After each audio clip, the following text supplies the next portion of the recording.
अस्सलामु अलैकुम व रहमतुल्लाह। आपका स्वागत है हमारे प्यारे नबी हज़रत मोहम्मद सल्लल्लाहु अलैहि वसल्लम की सीरत सीरीज़ के 7वें हिस्से में। पिछले हिस्से में हमने जाना कि कैसे कुरैश 3 लंबे साल तक मुसलमानों पर सख्त सामाजिक बहिष्कार थोपे रहे, कैसे मुसलमान भूख प्यास से तड़पते रहे और आखिरकार अल्लाह की कुदरत से वह जुल्म का सिलसिला खत्म हुआ। आज हम जानेंगे कि इस बहिष्कार के कुछ ही वक़्त बाद नबी सल्लल्लाहु अलैहि वसल्लम पर एक साथ 2 बड़े सदमे टूट पड़े। इस साल को इस्लामी इतिहास में आमुल हुजन यानी गम का साल कहा जाता है। नबी सल्लल्लाहु अलैहि वसल्लम को बचपन से जिसने सहारा दिया, दुश्मनों के सामने हमेशा ढाल बनकर खड़े रहे, वो थे उनके प्यारे चाचा अबू तालिब। उन्होंने इस्लाम का कबूल नहीं किया, लेकिन उनका सहारा नबी सल्लल्लाहु अलैहि वसल्लम के लिए बेशकीमती था। बहिष्कार के मुश्किल सालों के बाद अबू तालिब बीमार हो गए। आखिरी वक्त में कुरैश के लोग उन्हें इस्लाम स्वीकार करने से रोकने लगे। नबी सल्लल्लाहु अलैहि वसल्लम ने बड़े दर्द से कहा, चाचा बस एक बार कह दीजिए ला इलाहा इल्लल्लाह, ताकि कयामत के दिन मैं आपके हक में गवाही दूं। लेकिन आसपास के दबाव में अबू तालिब अपने पुराने मजहब पर ही चल बसे। नबी सल्लल्लाहु अलैहि वसल्लम का दिल टूट गया। अब वे समझ गए कि मक्का में उनकी हिफाजत का सहारा भी चला गया। अबू तालिब की मौत के कुछ ही दिन बाद दूसरा बड़ा सदमा आया। नबी सल्लल्लाहु अलैहि वसल्लम की प्यारी बीवी हजरत खदीजा रजी अल्लाह ताला अन्हा इंतकाल कर गईं। वो पहली औरत थीं जिन्होंने इस्लाम कबूल किया।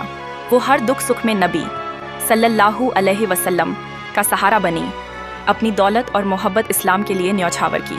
उनकी मौत ने नबी सल्लल्लाहु अलैहि वसल्लम के दिल में गहरी तन्हाई पैदा कर दी। रसूल सल्लल्लाहु अलैहि वसल्लम फरमाते थे, खदीजा जैसी औरत मुझे कभी नहीं मिली। जब लोग मेरे खिलाफ थे तब वो मेरे साथ खड़ी रहीं। दोनों प्यारे सहारों की मौत ने नबी सल्लल्लाहु अलैहि वसल्लम की जिंदगी में गहरा अंधेरा भर दिया। मक्का में उनका सहारा और ताकत छिन गई। इसी वजह से इस साल को आमुल हुजन यानी गम का साल कहा जाता है। इस वक्त नबी सल्लल्लाहु अलैहि वसल्लम ने सोचा कि मक्का के बाहर इस्लाम की दावत पेश की जाए। वो ताइफ शहर पहुंचे। उम्मीद थी कि वहां के लोग मदद करेंगे, लेकिन ताइफ वालों ने उल्टा मजाक उड़ाया, ताने मारे और नौकर लड़कों से पत्थर बरसवाए। नबी सल्लल्लाहु अलैहि वसल्लम का जिस्म लहूलुहान हो गया। उस हाल में भी उन्होंने फरमाया, ए अल्लाह, मैं अपनी कमजोरी और बेबसी तेरे सामने पेश करता हूँ। अगर तू मुझसे राजी है तो मुझे इस तकलीफ की परवाह नहीं। इस दर्दनाक हालात के बाद अल्लाह ताला ने नबी सल्लल्लाहु अलैहि वसल्लम को तसल्ली देने के लिए एक अजीब करिश्मा बख्शा, इसरा और मेराज का सफ़र, जहाँ रसूल सल्लल्लाहु अलैहि वसल्लम आसमानों तक गए और अल्लाह के क़ुर्ब में पहुँचे। इसकी तफसील हम अगले हिस्से में जानेंगे। नबी सल्लल्लाहु अलैहि वसल्लम ने एक ही साल में 2 प्यारे सहारों को खो दिया। अबू तालिब और हजरत खदीजा रजी अल्लाह ताला अन्हा की मौत से इस साल को आमुल हुजन कहा गया।